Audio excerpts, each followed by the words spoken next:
Men rising up to end the silence around us about the chains that bind us, to dispel the darkness of illusion with luminous spiritual technologies, to finally become the hero within us all. Welcome. This is Arise, the Honest Man's podcast. My name is Karuna Avatar, and with me is Jai Jagannath, Jai Giridhari, and Virabhadra Ram. Hey. Welcome, gentlemen. Jai, Giridhari, and Virabhadra Ram are very close friends of mine personally. I had the privilege to work under them at the Bhakti Center. I say under them because it was technically under them, but the mood that they created there was family, and they became very much like family, even though I resisted it because I don't like emotions and stuff. I tried my best to resist it, but they are very irresistible personalities. Vera was the leader there for about 5 years, and Jaya Giridhari also. And they were largely responsible for this period of just blossoming that happened in Bhakti Center. It was a very amazing period, and I was very fortunate to get the last 2.5, 3 years of that period, the period before the lockdown. And they were largely, their success was their personalities themselves, but I also personally contribute their success in the Bhakti Center to their relationship with their now wives at the time before they were their wives. And these four personalities, Vera and Dhyana and Jayagiri, Dhari and Shama, they were kind of like the nucleus of the Bhakti Center and kind of the catalyst for the blossoming that ended up happening there, which is kind of famous even in our own devotional community. And so we thought you guys can offer us a lot of insight about conscious relationships because you guys participate in one, and your conscious relationship happened to be a strong source of the blossoming that we saw happen in the Bhakti Center. And so we hope that you guys can offer some wisdom surrounding that for a lot of the gentlemen out there who would be looking for a conscious relationship, but have some trepidation about entering into one, not knowing what qualifications they might need to enter into one, what criteria they should be looking for. And so we hope to kind of flesh some of that out in this particular podcast for those gentlemen. Some of us gentlemen, like myself, will probably end up being in the bachelor pad for the rest of their life. It's just something I have to come to terms with. But there are many other, and I think the general guys, looking for a conscious relationship if at all possible. So we want to hear your wisdom. Thank you so much for coming on here and being able to offer that. Hari. Thanks for having us, Jai and Karuna. I'm grateful to be here. Good to see you, Vera. Good to see you. I literally live 10 minutes apart. Okay, I usually open up each episode with like a philosophical sort of question just to get the ball rolling as a sort of icebreaker.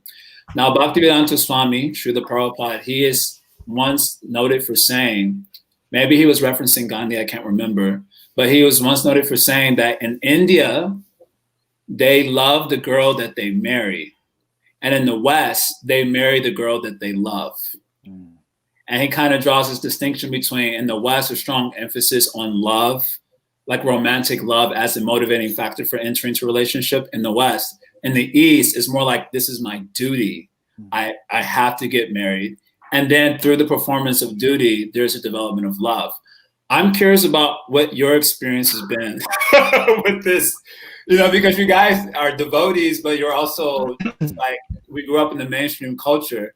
So our notions of relationship, of romantic love is basically love is the all important point.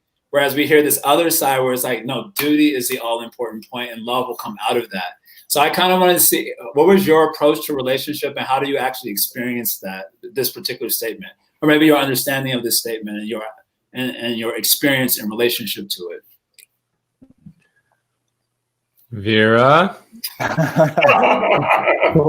You are my elders, guys. I'm deferring to you. This one's going to get heated quick. Well, I could just say off the bat, for those that don't know, Jai Giridhari has been a huge inspiration, Jai Jagannath also, but huge inspiration in conscious relationships. And if we're talking about our marriage and our partnership today, I had a crush on Diana when I was a little kid. We were little kids. We had a crush on each other, and I remember, she has a letter that I wrote to her that, hey, hey, we're gonna wake up in the same bed one day and have the same last name as little kids, and so there was some element of that, the romanticism, the idea of true love, and having that and experiencing that. And I feel like what Jai brought in, because Diana and I, we had that as little kids, and then we went our separate ways in life and lived a lot of life in between coming back together in our early 20s. And when we did come back together in our early 20s, I really feel like Jai helped us profoundly to get real about what it meant to be in a committed relationship, like in just really practical and simple ways, including looking at the key areas of our life and what we truly value. Is that actually aligned? Is serving the heart of this individual, what they desire most in life? Is that going to just send me completely off of my path? Or is that actually going to be a service to the vision that I carry in my heart as well? So that being one major component, understanding commitment being another huge component. And so I think I really came in with the romantic idea of love for the most part of my early 20s. And when I came together with Deanna, and then also came together with Jai and Shama, we all lived in the same apartment together. By default, by being in their association, being in that association, I feel like we got a lot of guidance, a lot of mature understanding of what it means to be in a committed relationship. Nice. I can really see Jai making you like get a realistic picture, because Jai's got that. He's got that cutting edge. Anyway, more of that later. But he's definitely got that cutting edge to keep it real.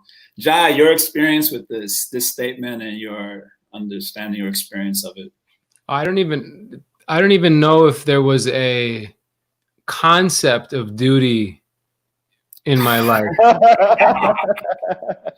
Honestly, I don't even know if there was a concept that there's dutiful love. What does that even mean? You marry somebody and then love develops? No, you're supposed to be absorbed in them. You're supposed to be everything we're fed growing up through the media and all that stuff says this is how we're supposed to love. And there was never any concept. What helped, of course, was my training in the ashram, and that experience was profound for me. I had no idea. What is it? I just flirt with anybody, just let me just flirt with them. And maybe there's a chance. Let's see how it goes. But then eventually you end up finding that the person that you're with, they start saying, well, so what are we? Nah, I don't know. Who cares? That we're just having fun. So there's no idea of duty. And then you come into this culture of, Vaishnav culture or spiritual culture that just says, hey man, get your stuff together. And I love that. I ate it up because I thought, yeah, that's it. Everybody else I see is just breaking apart in 5 seconds. Right. There's no foundation. What's the deal here? Mm-hmm. And it seemed to me that after that time in the Brahmacharya ashram, I didn't want to waste any time. I'm done wasting time. I don't want to date anymore. I don't want to check it out, see if this works. I want to get married. So I like that second version more. Now, of course, I didn't do it so well, but there's a lot of things I could do a lot better. But I appreciated that other perspective. That was very helpful for me. So I'm interested to know that did you come to that point of like being like, okay, I want to get married before or after you met Shama? Like, did Shama come first, or did this resolve to get married come first? Why you got to ask these questions out loud in front and live? It's the Honest Man's podcast, Prabhu. Okay. Just the gentlemen are going to see this. Okay, fine. All right. No, the idea to get married came first.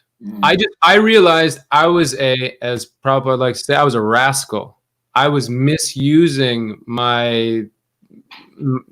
I wasn't respecting the ladies that I was with. I was disrespecting them in a very harmful way. In that way, I wasn't willing to take responsibility. I wasn't willing to do the things that were needed to ensure their well-being.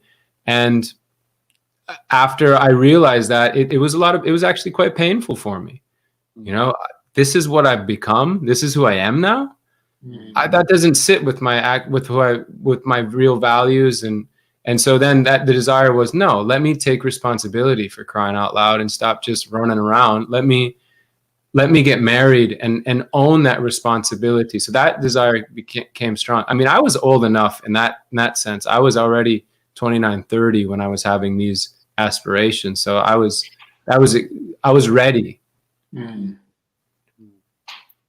Nice.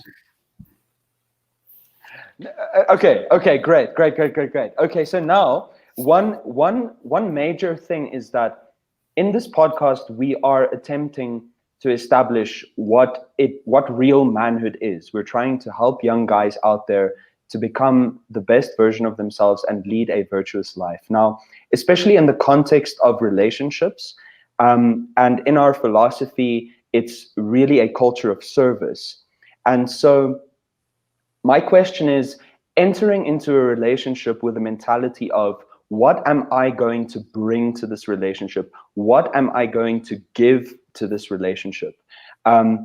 With that in mind, what is a real man in your estimation? What does it mean to be a real man and bring that to a relationship?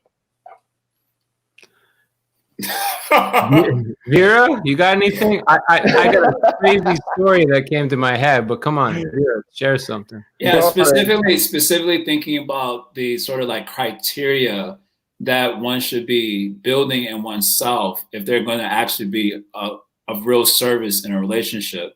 Because let's be real, in our community, it doesn't look like people are serving each other too good. And I hate to be shady, but I decided that if I get invited to any future weddings, I'm keeping receipts of everything. So if they get divorced, I'm sending them the receipts. I'm like, give my money back for wasting my time.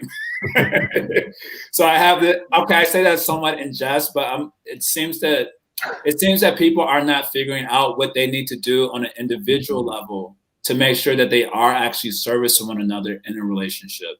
So what is it, just amplifying Karuna Avatar's question, what does it mean to be a man on an individual level so that you may be of service in that particular relationship? What is it one should be looking out for in themselves, or what they need to be developing in themselves to do that? Jai, I'd love to hear your story. I'm happy to share. Love to hear your story. Hey, okay, I'm gonna do the quick version. I'm on the highest mountain in Colorado called Mount Elbert, and I'm climbing it, and I'm having the same question. I was young, 23, 24, something like that. And I have the same question. What does it mean to be a man? Come on. Just broke up with my girlfriend, just being a fool. What does it mean to be a real man? Wanting that direction. And then a year later, I find myself, no joke, middle of the Ozarks of Missouri in a sweat lodge. And I'm thinking, and I get this sense that do a 3-day vision quest where you're not eating or drinking anything. And I had this experience that it's about integrity. It's really about having integrity and being true to your word and all of that stuff. And it lasted for all of a week. It lasted for 1 week. And then another pretty personality comes along, and what are you supposed to do? So there's a sense there, but what does it really mean? I mean, you need somebody who's actually owning it. You need that mentor. You need that person in your life that can guide you and show you what does it actually mean. It's very nuanced because each and every one of us is very different. And what does it mean? What does it mean for Vera, who's just a natural charismatic leader, who unifies people and has got more fire than he knows what to do with, right? What's it mean for him to be a man is different than me. I got my own little eccentric things that I do and just a different, completely different nature. So it means something different to me than what it does to him, and it manifests itself differently as well. But the core is having that strong character. That's my sense. We have strong character. Nice. I love what you're sharing. Jai Jagannath, were you going to share something? No, you go. Yeah, that, what's coming to me is know thyself.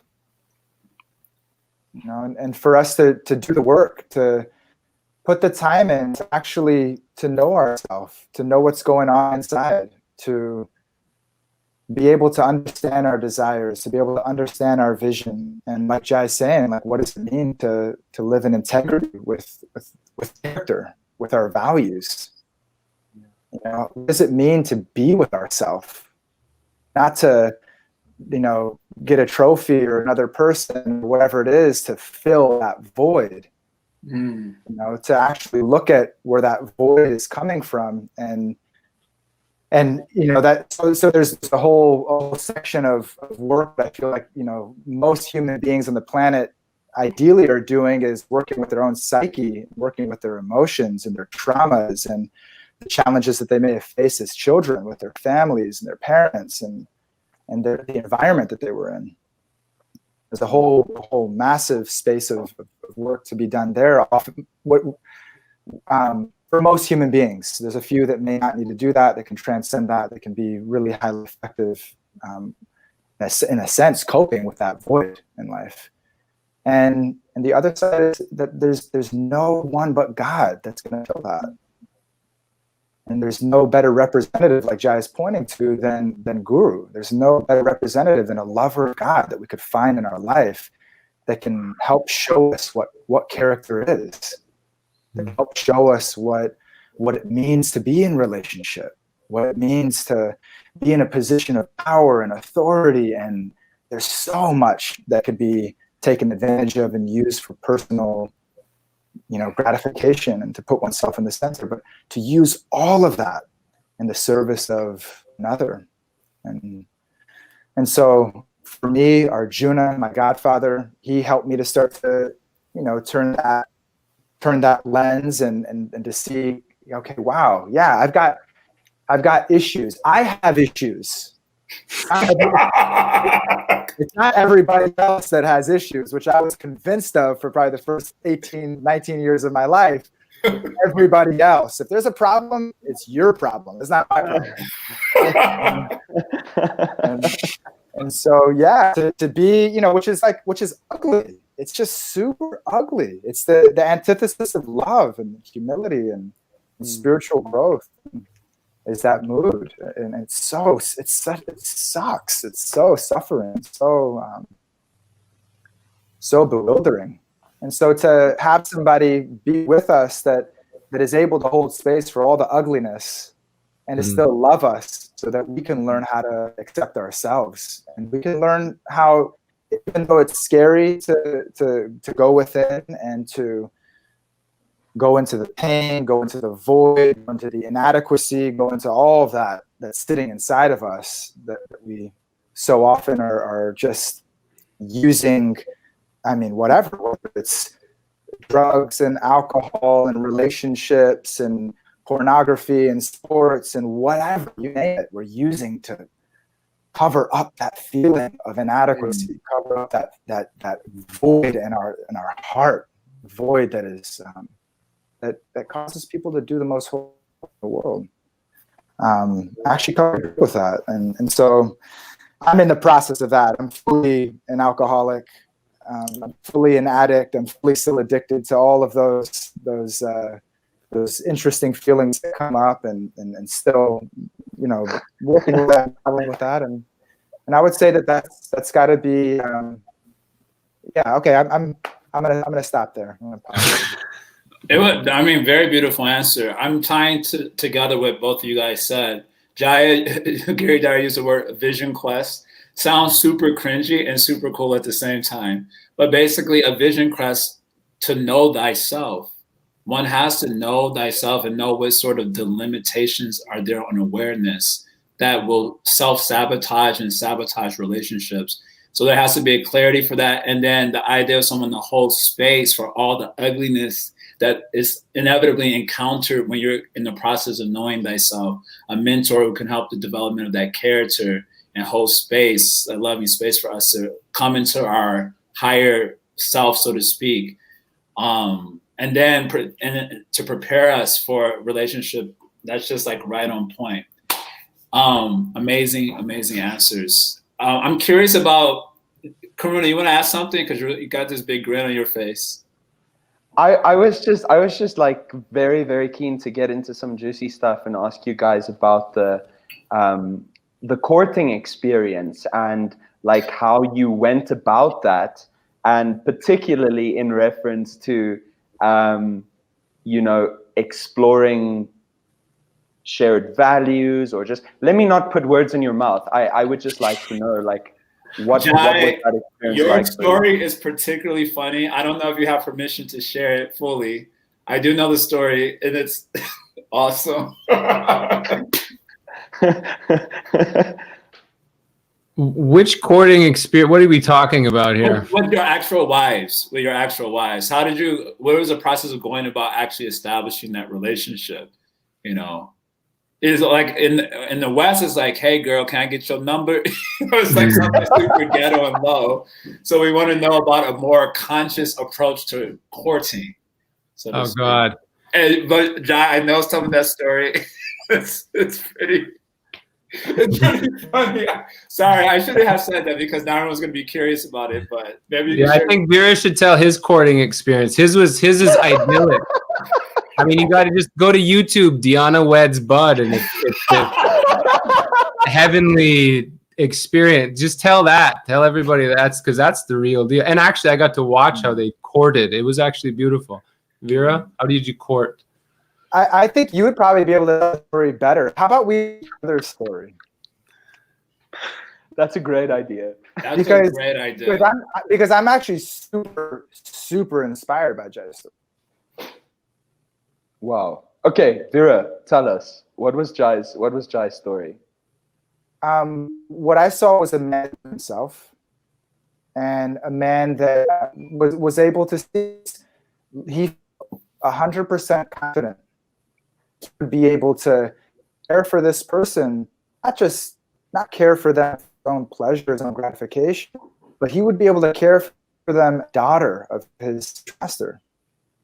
He would be able to care for them in that way, to care for them, to help them to blossom life, care for them, to help them to work through, care for Shah, to work through whatever challenge she faced in her psyche and her experience of maybe the pains that she had experienced, the challenges that she had experienced, be able to be there for her, to hold space for her, to help her to come to that beautiful, which is so obvious, already was wrong, but just in a whole nother level, beautiful being that just in the core of her just wants to serve.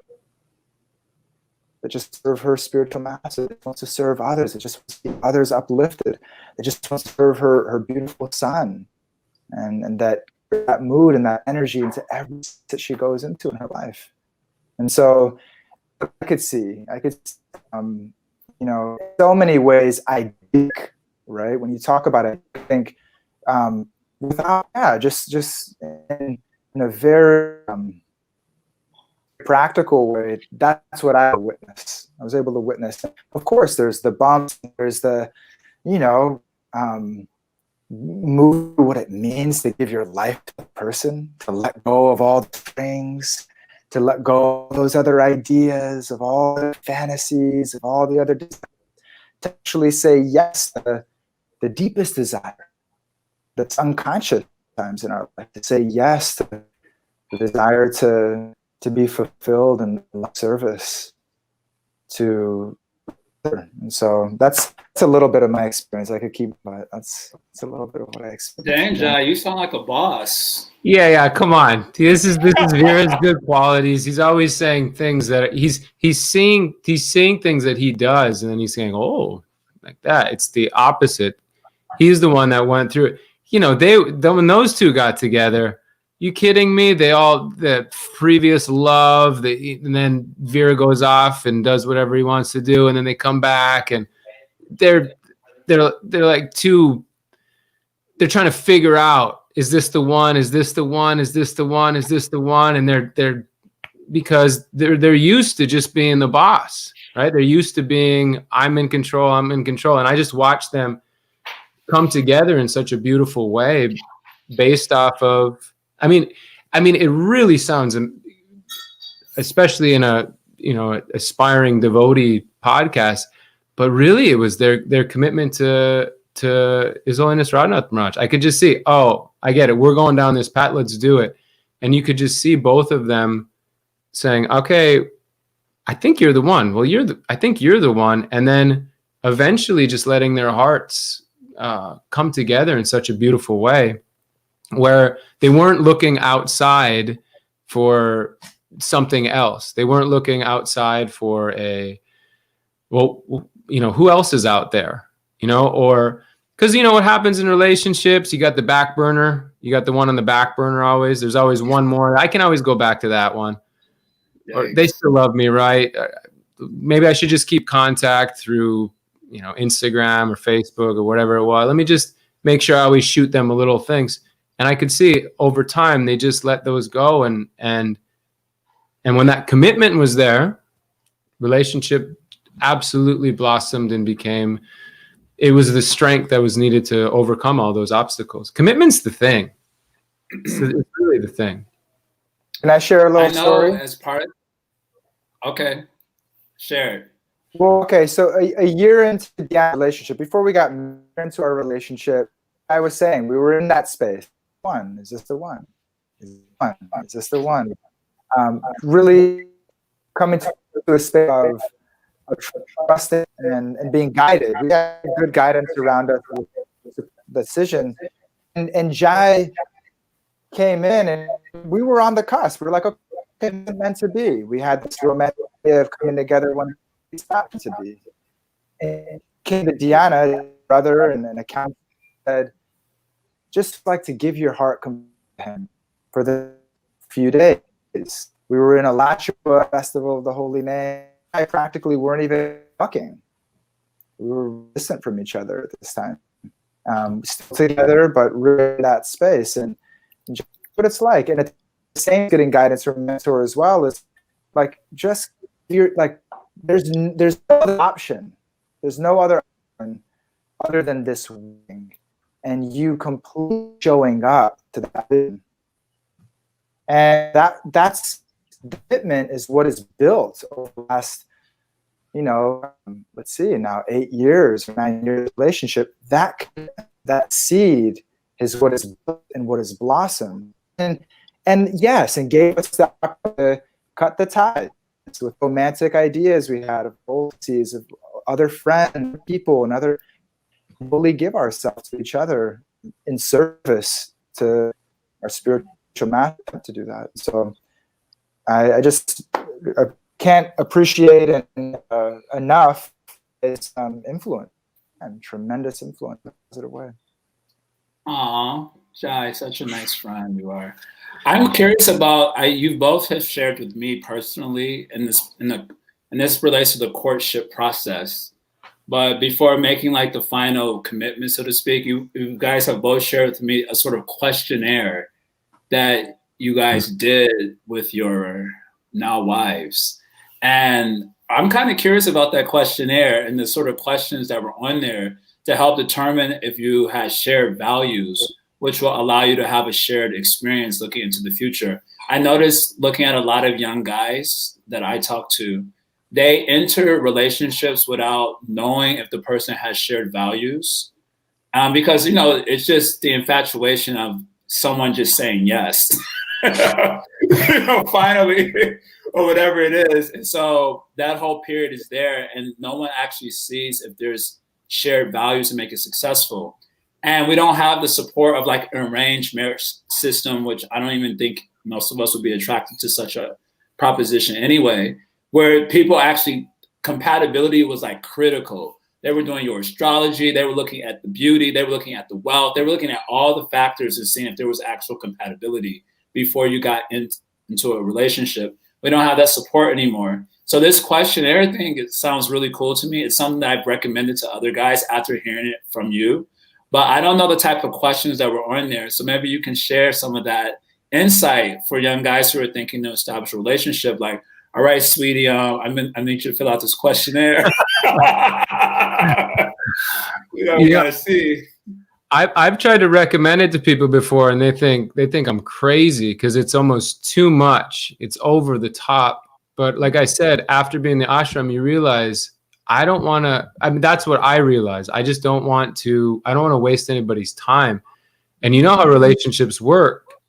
The moment that you get in, the moment the seed is planted, you're already attached. It's not.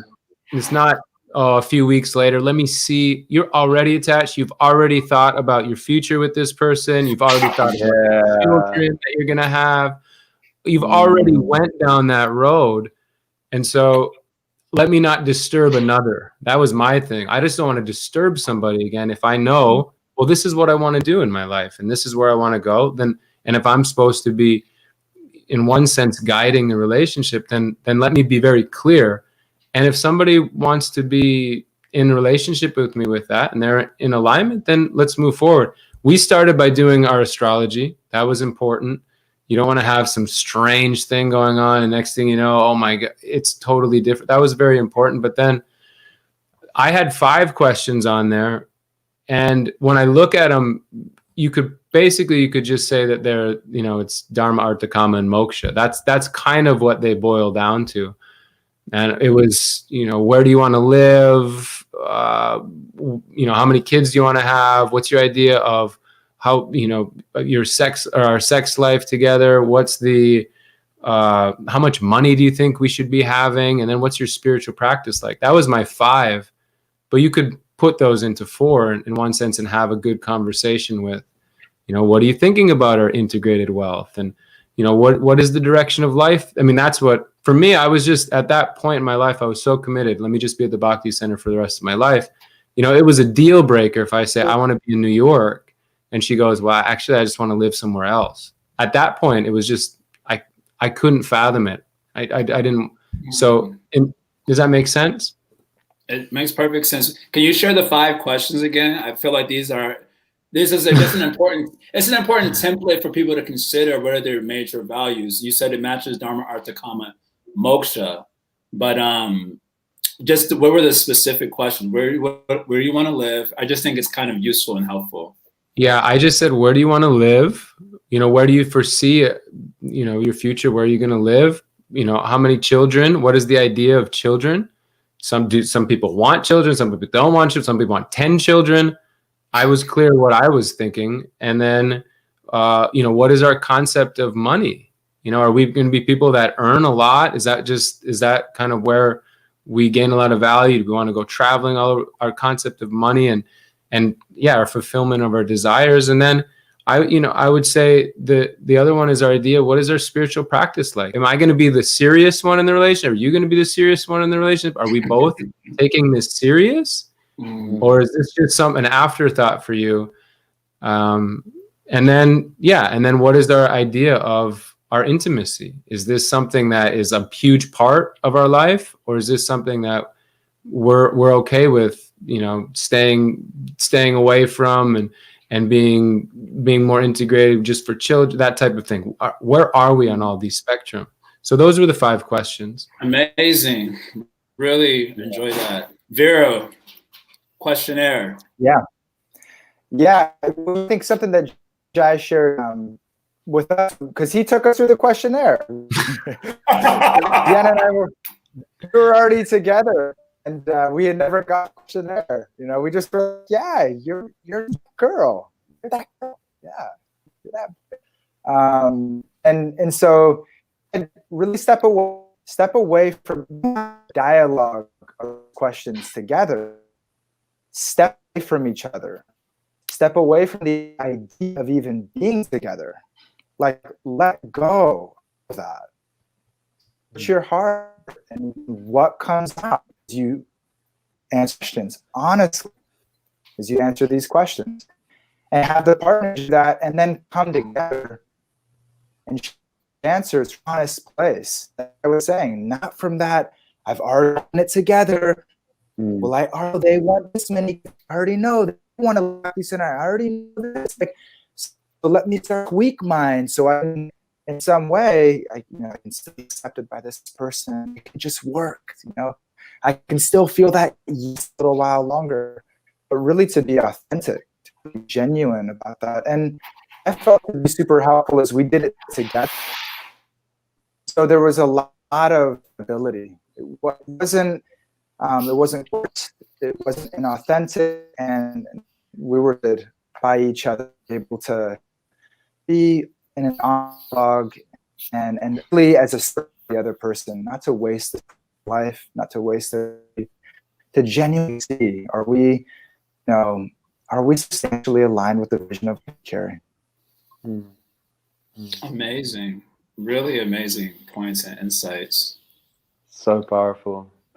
I'm very interested, dear Prabhus, to unpack a little bit your experience of kind of like the differences in your psyche as a man, as an individual, before you got married and then after marriage. Like, how did I don't want to say your estimation of yourself, but just kind of your sense of self change before and after marriage? Yeah, just to amplify this, I've had guys report to me that before marriage, basically anyone's a potential candidate. Anyone and everyone, some new person walks in the temple room, they looking good, that's a potential. And then after marriage, how that shifted. That's just like a very dramatic example, but I've had guys report that to me also. So what sort of things have you guys experienced inside before and after marriage? Wow. It's a great question. Vera, you got a sense of that?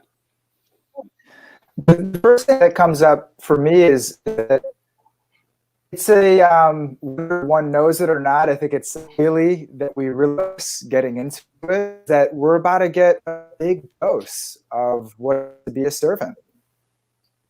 We're about to get a dose. And if we're not interested, if we're not really serve, if we're not really here to, work through our ego, work through issues and show up for another human being, this we're ready for. We're gonna suffer. And so I think, definitely I still try to put myself into every moment of my life. It's pretty ingrained. So being clear that as our relationship, the more that I'm able to, because Diana is a devotee, because I'm looking at how Radhanath Swami encouraged us and shared, look at her first as a child of God. Look at her first as a daughter of God. Because I attempt to run that vision, because I attempt to do that. That serving her desires, supporting her, being there for her is actually something that's deeply enriching. And that, it's all about me. It's who's satisfying my others, who's fulfilling my needs, who's fulfilling my wishes. And so that's the most drastic that I've experienced. I've experienced it in a very empowering and satisfying way, which says a lot of, for sure, being going through that process. Just, being the center in a very, putting someone else in this. And so that's one of the shifts that I feel. Awesome. Beautiful. Jai? I think what Vera said is spot on. You just realize how damn selfish you are when you're single and you can do whatever the heck you want to do whenever you want to do it. And then now there's another involved. It's the same thing. You have a child. It's another layer of that. This life is just really not about you, dude. Oh, okay. But when you have seeming control over what you want to do, when you want to do it, then you, even in spiritual practice, right? I liked morning program. Sounds good to me. That was just my nature. Sounds good. Why not? You're not. There's somebody else here now. Now you have to care for them, think about them, and so you just see how selfish you are. And then once you get married, you can see. I mean, to me, it's like, what does relationship even mean if there isn't this commitment and this long-term love? And you know, we're sitting here speaking very high philosophy about very intimate relationship with the Lord. And I can't even get it together with this person who's, you know, close to me. Very difficult. Beautiful.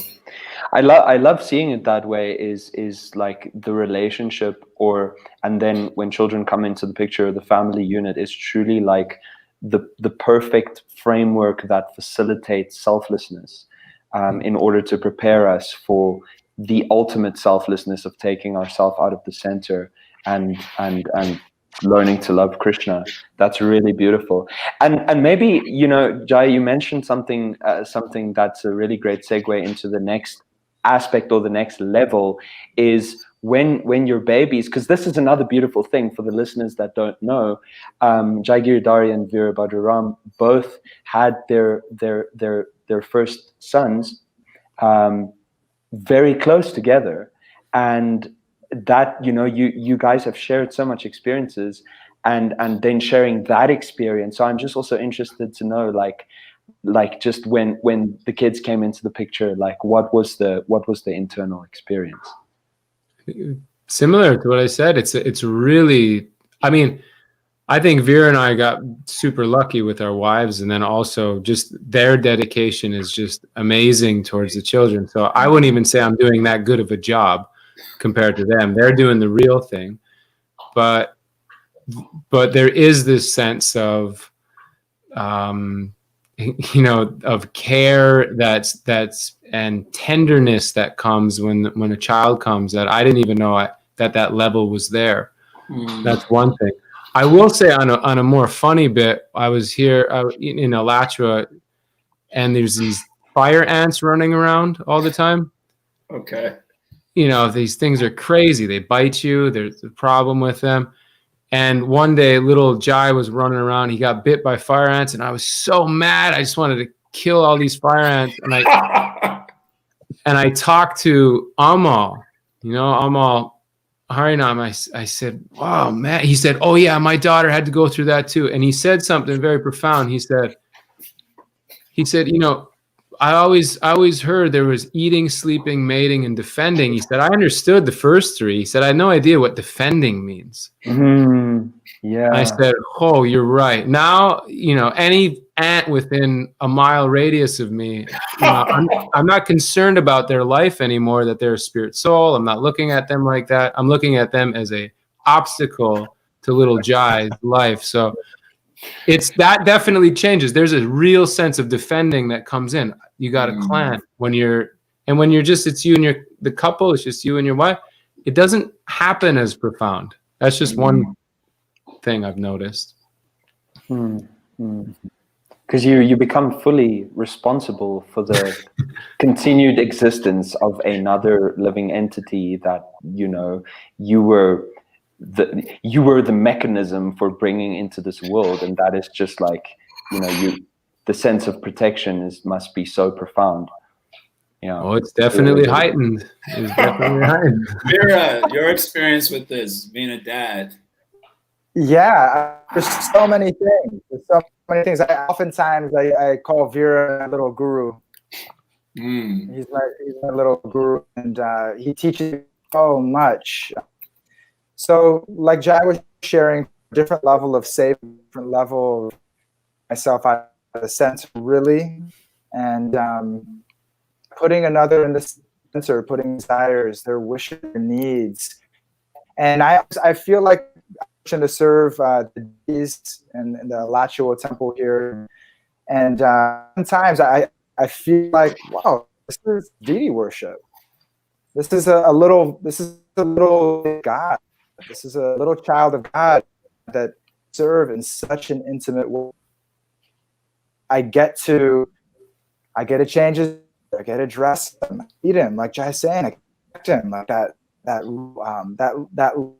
affection and that emotion that I really had not felt it comes out. And that with that, what I found is that putting another person in the center also the deepest cleansing work, right?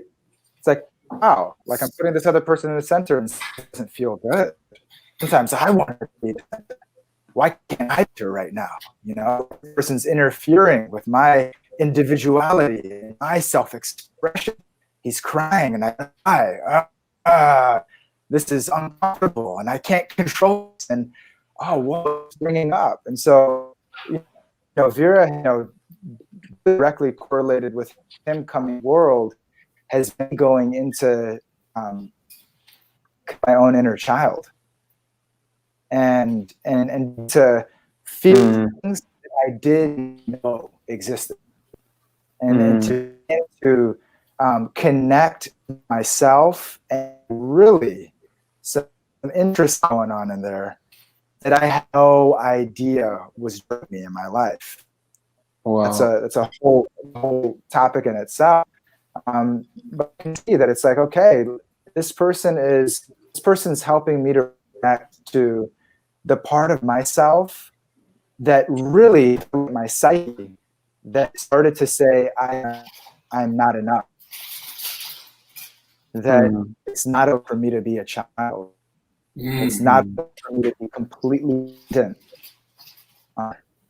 That part of psyche at a young age, that was that untruth, that addiction, that covering that took place, and that now, you know, life, not knowing it and trying to avoid and not feel and, you know, cope, actually walking toward actually that darkness and walk that pain and walking in relationships where it originated from this life toward my mother, my father, and my stepfather, and, you know, the people around that actually that I made a slow out, that they don't love, that they don't, and how that's affecting my relationship with God, every other person in the world. It's been affecting actually those relationships, my ability to actually really trust in Krishna's will unfolding, really trust that by remembering God each moment, and by remembering each moment is perfect, an opportunity to surrender, is perfect as an opportunity to serve, perfect as an opportunity to purify my heart, that now a little bit more, a little consciously walking toward and living in that experience, and a long way to go, but it's a little bit amazing. Beautiful. You know, I just want to say that I feel like because your internet is a little choppy, and I feel like we're getting a message from, like, you know, 1,000 years in the future. And so the signal is like a little bit broken, but we have to, like, this is like a very important message that's going to save the world. And so we're like eating every single word that's coming through, and putting little notes up just to make sure we're getting some of the content there. Y'all are killing it. I do have this question though. Family life is, it's tough also. And the Shastra particularly tends to be a little bit heavy on it because of the many obstacles that are encountered in household life. We're not going to go through any of those statements, but you know how Shastra be like real heavy on the household life. And it seems experientially that Shastra is very to the point when you see a lot of unsuccessful relationships in the world in general, but even in our spiritual communities, the relationships are not lasting. Now, I've heard that those first years in marriage are like the hardest. I think maybe up to 7 years, maybe, I don't remember the specific number. But, you know, it's like being in an MMA fight. You know, I've heard it like that. And I've heard various stories from different guys over the years. And it's tough. And I do see that there are a lot of guys or girls also in our communities that just throw in the towel after 2 years, after 1 year, you know, after 3 years, they just throw in the towel.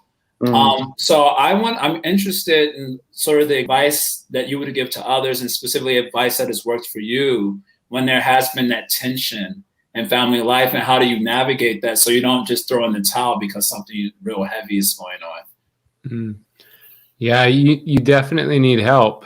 It's not a one-man show, that's for sure. I mean, there was many times where, as Vira mentioned, Arjuna, a mentor, a guide, somebody that's been through it's been married a long time, calling him, what's going on? Am I just crazy?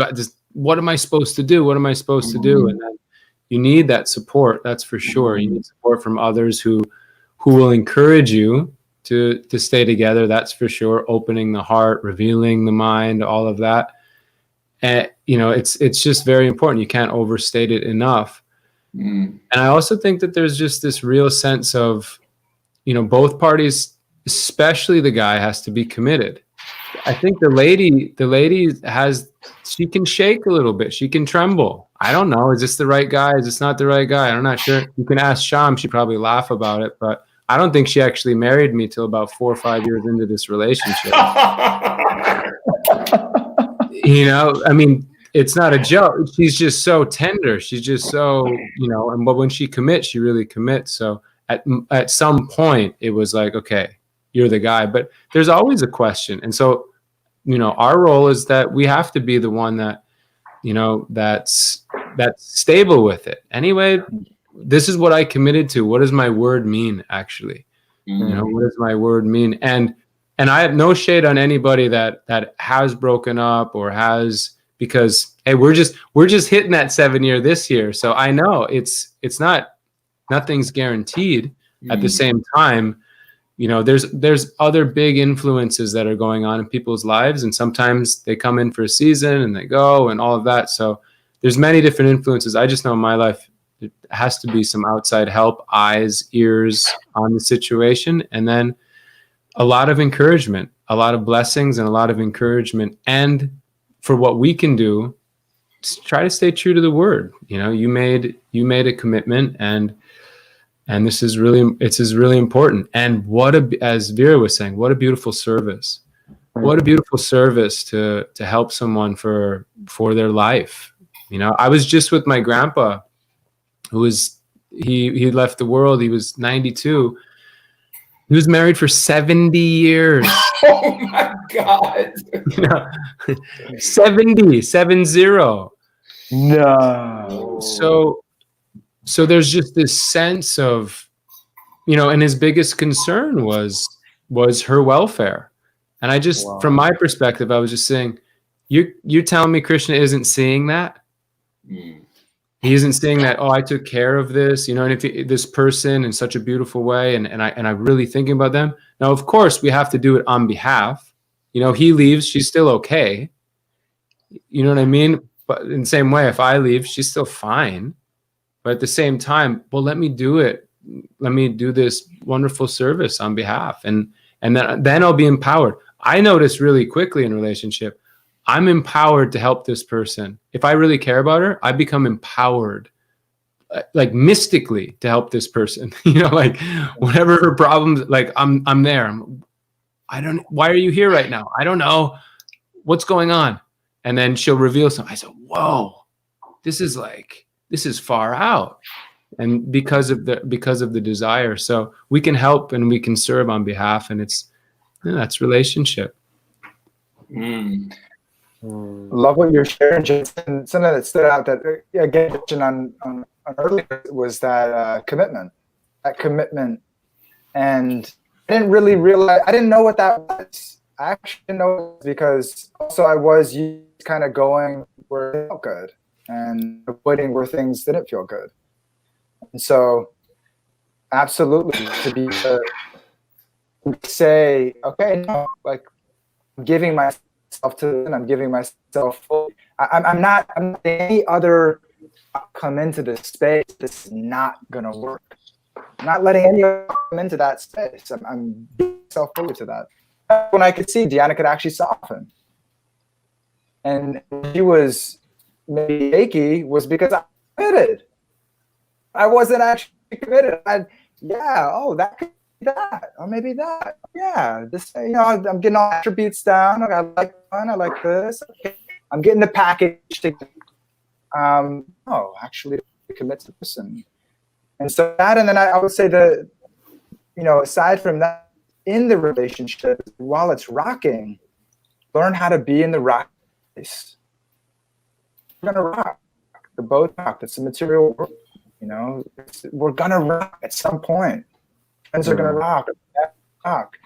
Circumstances outside of us are gonna rock us. And how do we respond when we're getting rocked?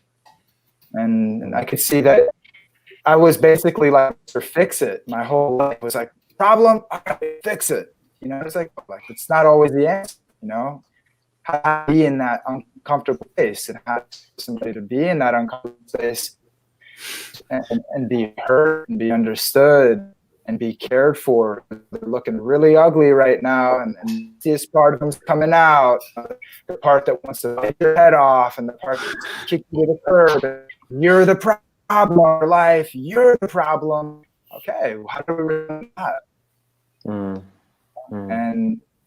And what I found is to respond with that move of, this is the opportunity to serve. This is it. Here, this is Krishna's blessing to help me clear out that help me to clear out that part of myself. I deserve something more than getting right now. How did you see me? You know, and let me be let me show who I am. Well, the person said, no, let me show, let me listen. Stand. What's on here? Yeah. And so I would say communication is huge, and that means to notice our own things, to notice our own thoughts and our own mind, and to sustain that so we can act there for another person, to help them to self-explore, to discover, and to come back to respond to their own behavior. To come back to that not because we're pushing it off. Beautiful. Amazing. I'm very impressed with you guys right now. I mean, I've always been sort of impressed with you guys over the years in Bhakti Center, but I'm very impressed with you guys right now and the sort of wisdom that you're getting. Karuna, you have anything else you'd like to ask before we close it out? Because I know these guys have a fixed amount of time. I got one other major question that I think is really important. But okay, cool. Yeah, you can ask that question now, but I just want to say that, like, take Jai's level of being impressed and multiply that with 108, because this is like my first darshan. This is my first darshan of, like, being able to experience your incredible sense of integrity and authenticity and realization. So I'm just so grateful to be here with you guys and to hear what you're sharing. And I know that the entire audience is feeling exactly the same way, right, guys? You can give some shout outs in the comments. Okay, Jai, what's your big question? Now I have two, because one of them is Rama Lunan. I think he's been making amazing comments throughout this podcast, and he's got one that relates to this last point. So I'm just going to put that up first. He's asking her, it's a real challenge to stabilize the boat while the woman is like an unexpected ocean. Any tips? That has a little bit of an edge to it. And I don't know this devotee well, but I've seen his YouTube videos, and I've also met him once in person. He seems very sweet. So I don't think it's really that edgy, but the impersonal media of digital media, the medium of digital media makes it sound like it has that edge to it. But I think we get the essence of what's being asked here. Any tips other than what you guys have already said? You've mentioned mentorship, communication has come up, looking within and seeing what is it in me that's contributing to the problem. This has come up. But learning how to be in that rocking situation without jumping out of the boat. So any tips about that? Obviously, it's not easy because people be dropping the towel. They're like, F this, I'm out. So, you just got to make sure you drink water, stay hydrated. Water, stay hydrated. Arjuna would always say, drink water, stay hydrated. You know, make sure you're sleeping properly, because of course it's intense. I'm not very good at it, but I know that when I'm actually grounded, then it's not such a big issue. Make someone laugh, for crying out loud. Don't get so caught up in it. That's the idea. What you're sharing, Jai, taken from it is So I just love hydrated, stay hydrated. And what I take from that, really, I feel like it's the essence of all our responsibility in life is to be in order to that means that we're showing up for ourselves in life. We are resource becomes are going to come, and we have a sense we know where we're going. We're not putting someone else if we don't know where we're going. Feel confident, know in our life, and we resource. And I love again and again. I mean, I'm like a little kid with this. I say this basically. This is how I'm keeping myself pumped up and in the excitement of in relationship is let me take care of myself. That's the best I can give for my wife. It's the best example I can give for my son. And I can't change my wife. I can't change myself. I can be myself. I can be more that uncovered that version of the self. Become more of that gradually but surely.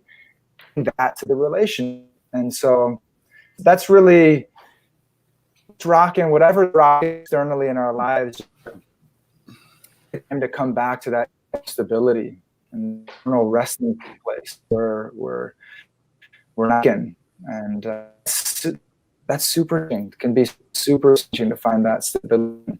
Nothing found to be more supportive for that than to be in these dialogues and really to open up and share what's going on inside. To really what's going on inside, to another friend that is not trying to fix us, change us, space for us to through some of the demons inside. I want to do a part 2 of this where we invite Shama and Diana on also. Let them know. Yes. No, I'm going to ask them. I want to hear part 2. I want to hear their side of the story.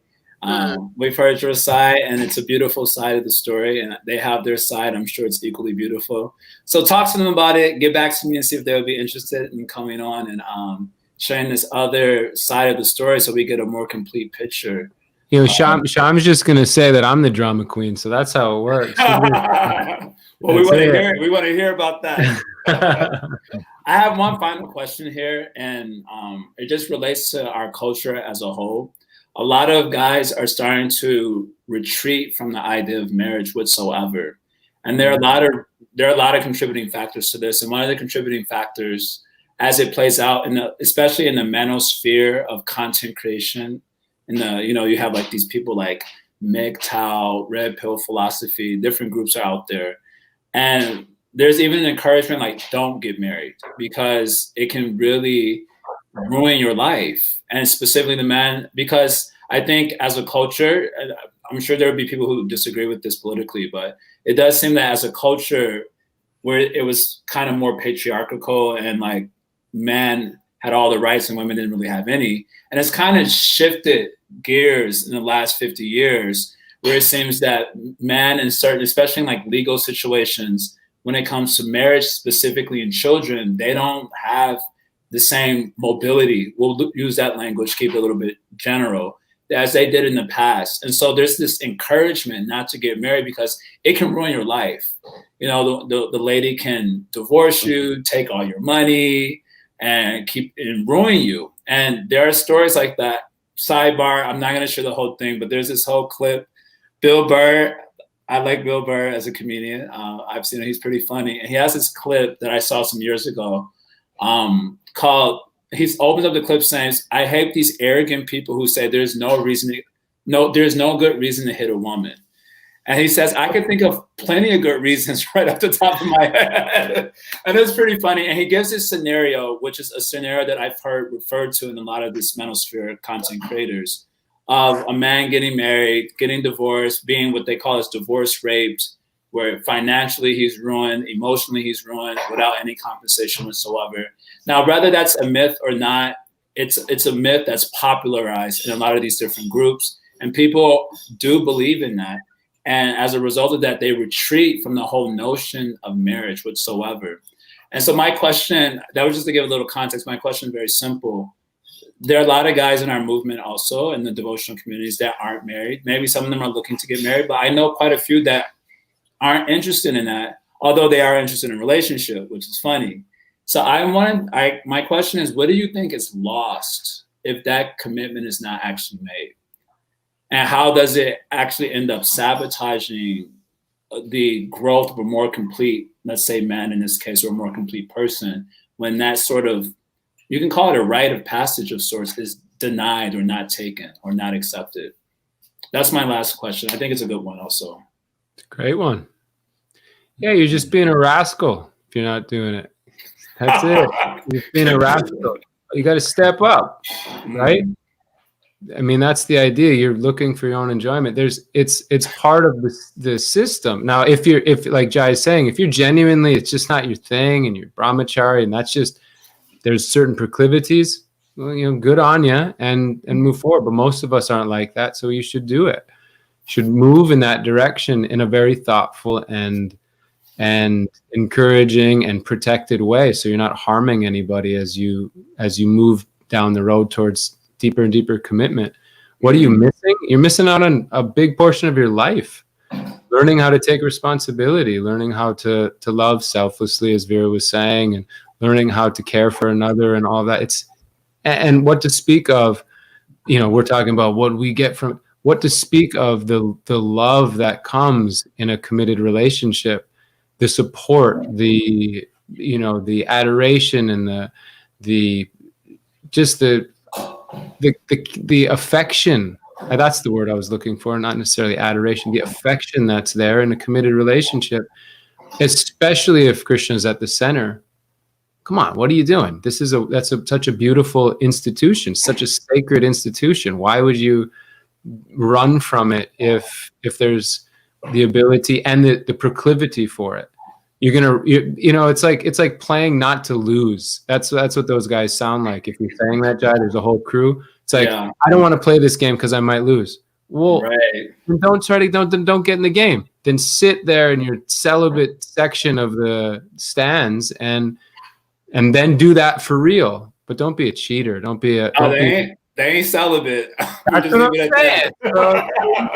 Don't put one foot in one and another foot in the other. Right. Take it all on, and then grow from there. And guess what? It wasn't your money to start with, or it wasn't your whatever to begin with. You're going to lose your money. You got blessed to get some money. You got blessed to get, this person in your life. You got blessed to have that child or whatever it is. So keep taking care of them on behalf. That's my sense. I have strong views on it because I just think there's such a powerful, it's just such a powerful institution. You can justify that all day to not do your duty. I can justify not doing my duty all day, but that doesn't make it right.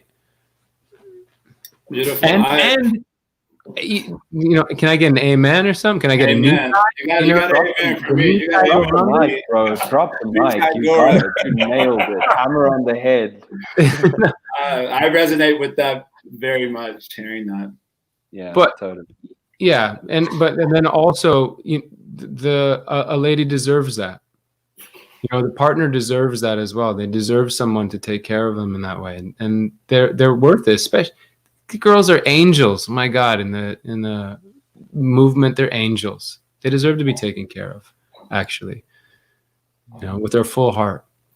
I'd like to explore this topic in a future podcast, just because I feel that the mainstream culture that we all grew up in has changed so dramatically. It's not clear what our gender roles anymore.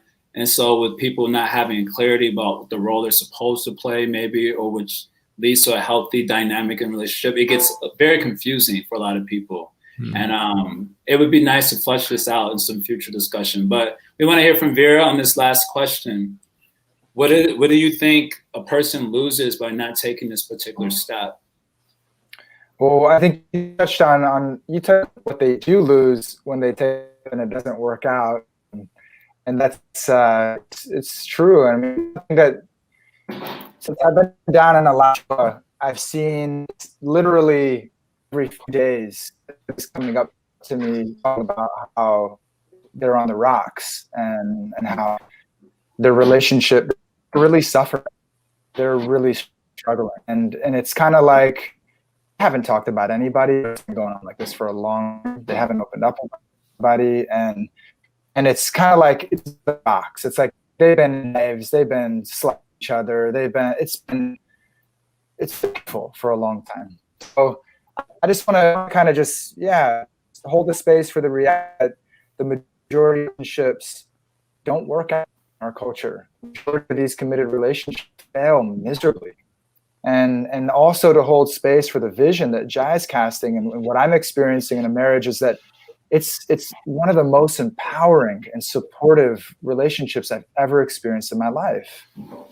And it's growing and it's amazing. And I want every man and every woman to be able to experience a little bit, what I feel like that I've been able to experience, the empowerment from that, the love, the personal growth, the shared growth. And I want that for every person and so much more. And I could see that it's like, I've been able to face myself. You said a rite of passage. It's like this relationship, it's not that I'm 50% responsible for the success of this relationship. I'm 100% responsible. And so if I don't feel well in this relationship, really what's happening is it's an opportunity for me to go deeper into my heart.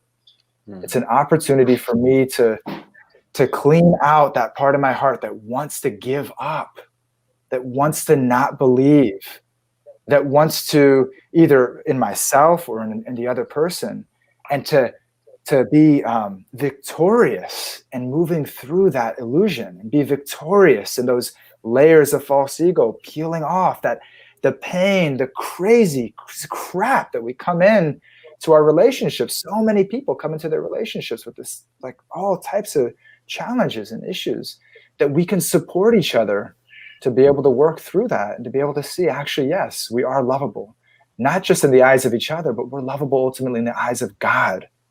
We are lovable in the eyes of God. And through these sacred relationships, we can begin to experience just a little bit of what it's like to feel loved by God and to love God. And so that is the opportunity that I feel like we're missing out on when we take this approach of sacred marriage and spiritual marriage and spiritual relationship, and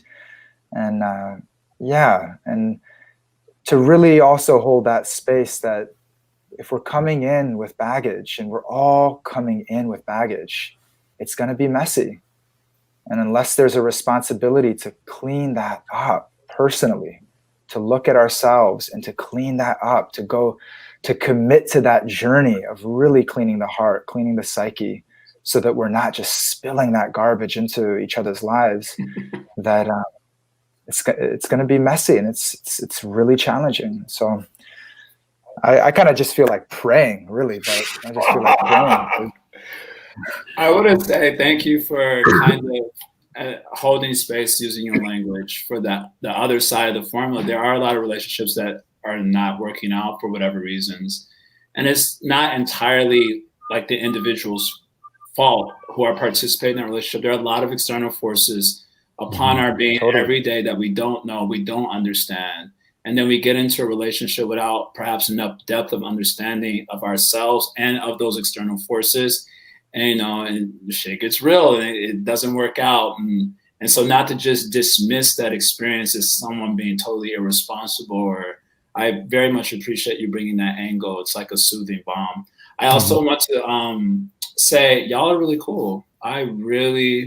I was a little concerned about doing this particular topic. I'm like, this is not my boss so much. I don't know about it. But Karuna Avatar really wanted to do it. And it's been an amazing experience for me also. Karuna Avatar, what are you thinking? Because this was your idea.